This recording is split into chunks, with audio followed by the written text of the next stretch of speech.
Hey everyone, so this is just me removing the back cover and replacing a hard drive on the Dell Inspiron 155567.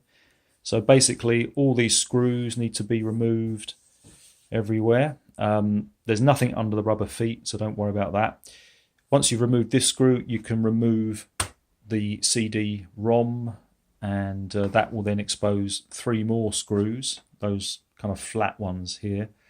Then you can basically yank off the entire back cover, and once you've done that, you can unscrew three more screws, that way around, three more screws to remove the hard drive, and you can see the connector for it. Just have to be careful with it, it's that sort of sturdy.